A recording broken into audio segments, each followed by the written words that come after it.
Camarades, ravis de vous savoir nombreux à ce rendez-vous du décryptage de l'actualité parlementaire. À la une de cette tribune du Parlement, l'Assemblée législative du peuple met ses nouveaux députés à l'école de la fonction parlementaire. Après leur installation, les 20 nouveaux députés ont suivi une formation intensive pour s'approprier les rouages du travail parlementaire pour un mandat à la hauteur des aspirations du peuple burkinabé et des défis du pays, comme vous le verrez dans un instant. À l'heure où le numérique s'invite partout dans notre quotidien, l'Assemblée législative du peuple a tranché en adoptant une nouvelle loi sur la protection des données à caractère personnel. Quelle innovation ce texte apporte-t-il? Quels changements pour les citoyens et les acteurs du numérique? Ce sont entre autres les questions posées au camarade député Yaya Sanou dans l'interview express que vous suivrez en cours d'édition. Entre l'adoption d'un texte et sa mise en œuvre, un pont reste à franchir, la promulgation. Sans elle, la loi votée reste suspendue dans le vide juridique. Dans ce numéro de la tribune du Parlement, le vocable parlementaire en dévoile tous les enjeux. Voilà pour les titres de cette tribune du Parlement. Merci de nous suivre.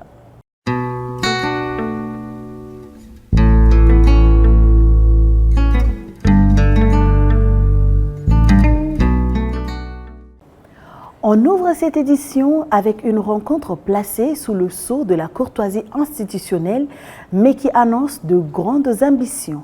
Le 6 août dernier à Ouagadougou, le président de l'Assemblée législative du peuple, le camarade Dr Ousmane Bougouma, a reçu en audience le nouveau président de l'Agence burkinabé de l'énergie atomique, l'ABEA, le camarade Harouna Sawadougou. Une prise de contact institutionnelle, mais avec un enjeu de taille en toile de fond, faire de l'énergie atomique un levier de développement sûr et sécurisé pour le Burkina Faso. Mission, attribution, ambition de l'ABEA, tout y est passé et le chef du Parlement n'a pas manqué de réaffirmer la disponibilité de la représentation nationale à accompagner cette institution stratégique dans sa marche vers un objectif commun, celui de mettre la technologie nucléaire au service du bien-être du peuple burkinabé. Toujours à l'Assemblée législative du peuple, un autre rendez-vous et pas des moindres meuble l'actualité parlementaire. Quelques jours à peine leur installation, les 20 nouveaux députés ont plongé dans le grand bain de la formation parlementaire. 5 jours durant, ils ont été outillés sur les rouages, les exigences et les subtilités du travail législatif. Une session dense, pensée pour donner aux nouveaux parlementaires les clés d'un mandat bien exercé. Anatona Koulma, Salimata Gaïla Barou. Organisation et fonctionnement des structures de l'Assemblée législative du peuple, déontologie parlementaire, procédures législatives, légistique appliquée et contrôle de l'action du gouvernement. Pendant 5 jours, les 20 nouveaux députés ont été outillés sur les principaux fondamentaux de leur mission. Cette formation vous donne les bases. Nous avons conscience que ce n'est pas suffisant parce qu'une semaine, c'est vous donner quelques informations que progressivement par vous-même vous allez approfondir, soit par vos propres recherches, vos propres lectures, mais approfondir aussi dans le cadre des travaux en commission, en plénière, en côtoyant les autres députés. Au-delà des enseignements théoriques, cette formation a permis aux nouveaux députés de mieux appréhender les réalités du travail parlementaire et d'aborder leurs nouvelles responsabilités avec davantage d'assurance. Beaucoup ont cette perception que le député, c'est seulement celui qui vient pour lever les mains, baisser les bras, alors que non, il y a tout un travail parlementaire qui a fait derrière. Nous sommes des nouveaux arrivants.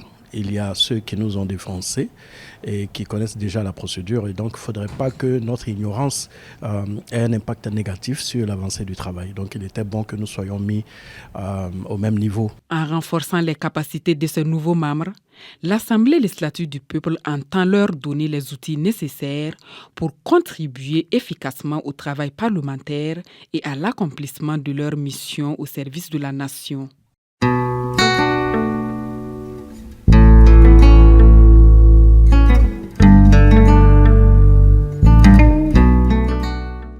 Vos données personnelles circulent chaque jour, mais qui les protège et comment? Le 3 août dernier, l'Assemblée législative du peuple a tranché. Une nouvelle loi vient renforcer la protection des données à caractère personnel à l'heure où le numérique s'invite dans tous les pans de notre quotidien. Quelle innovation apporte ce texte de loi? Quel changement pour les citoyens et les acteurs du numérique? Le camarade député Yaya Sanou répond à ces questions au micro de Salimata Gayela Baro. Suivez. Pourquoi était-il nécessaire d'adopter une nouvelle loi sur la protection des données à caractère personnel au Burkina Faso? Il était nécessaire d'adopter une nouvelle loi parce que la loi qui est en vigueur date de 2021. Et de 2021 à 2025, ça fait déjà 5 ans. Et vous savez, nous sommes dans un domaine qui est très dynamique avec une évolution fulgurante. Ça veut dire que tout de suite, en 5 ans, il y a beaucoup de choses qui se sont présentées, qui aujourd'hui aussi s'intègrent dans les faits des citoyens. Et l'État se doit de prendre les dispositions pour les encadrer, parce que l'État, à tout moment, doit pouvoir s'assumer. Les citoyens aussi, à tout moment, doivent savoir dans quel sens aller. Et quelles sont donc les principales innovations introduites par cette loi par rapport au dispositif précédemment en vigueur? La nouvelle loi dissocie l'organe de contrôle de la matière.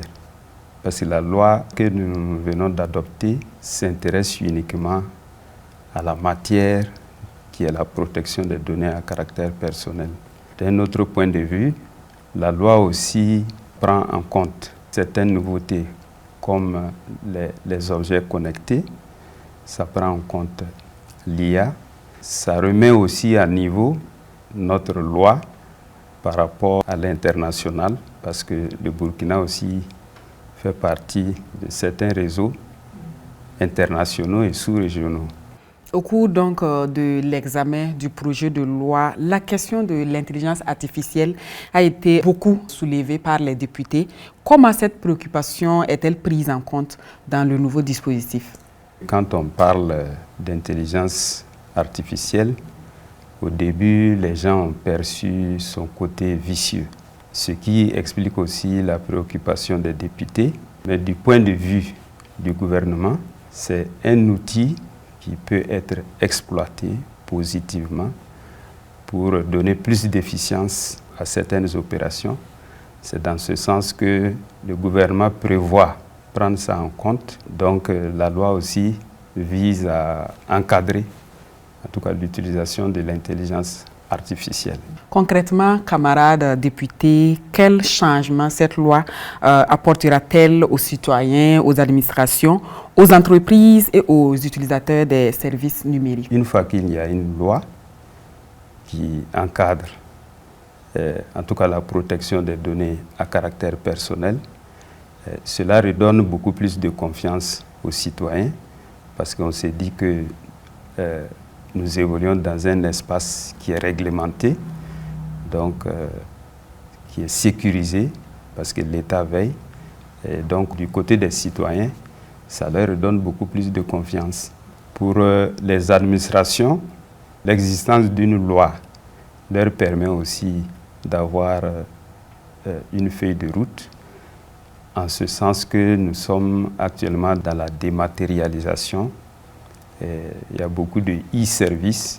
Cette loi leur permet de toujours rassurer aussi les citoyens que leurs données sont bien gardées. Pour ce qui est des entreprises, sur ce sujet, ils sont beaucoup interpellés et ils doivent mettre beaucoup de siens, surtout quand ils sont dans le business, qui ne perdent pas de vue qu'il y a le business, mais il faut protéger les données. Merci, camarades députés, pour votre disponibilité.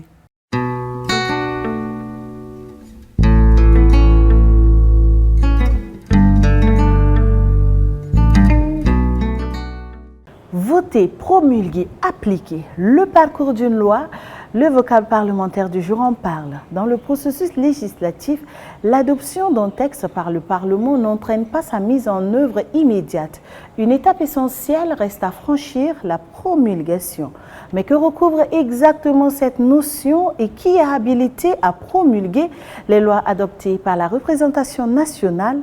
Pour mieux comprendre cette étape clé de la vie d'une loi, suivant les explications du camarade Honorable Ationo, chargé des relations publiques de l'Assemblée législative du peuple. L'adoption définitive d'un projet ou d'une proposition de loi clôt en principe la phase parlementaire de la procédure législative et débouche normalement sur la promulgation de la loi. La promulgation est l'acte par lequel le chef de l'État rend la loi exécutoire. À partir de ce moment, les gens qualifiés d'administration publique ont un titre à utiliser de la contrainte pour la faire appliquer. La promulgation est aussi l'acte par lequel le chef de l'État constate l'introduction d'une nouvelle loi dans le corpus législatif du pays. L'ordre d'exécution de la loi qu'implique la promulgation a pour corollaire l'ordre de publier le texte au journal officiel du Faso. Une fois la loi rendue publique, elle devient opposable et invocable. La promulgation permet également aux autorités compétentes de prendre les textes d'application de la loi concernée. Il convient toutefois de signaler qu'avant la transmission de la loi au chef de l'État pour promulgation, les services du texte du Parlement procèdent à la mise en forme du texte et à la prise en compte des amendements éventuels. Il s'agit de s'assurer que le texte transmis au chef de l'État est conforme à celui voté par l'Assemblée législative du peuple. La promulgation, pour conclure, confère au texte un caractère authentique, ce qui signifie que son contenu est désormais officiel et certain. C'est sur ces mots que s'achève cette édition de la Tribune du Parlement. Camarades, merci de votre fidélité et de votre attention. Retrouvez toute l'actualité parlementaire en continu sur notre site web et sur nos autres plateformes digitales. À très bientôt.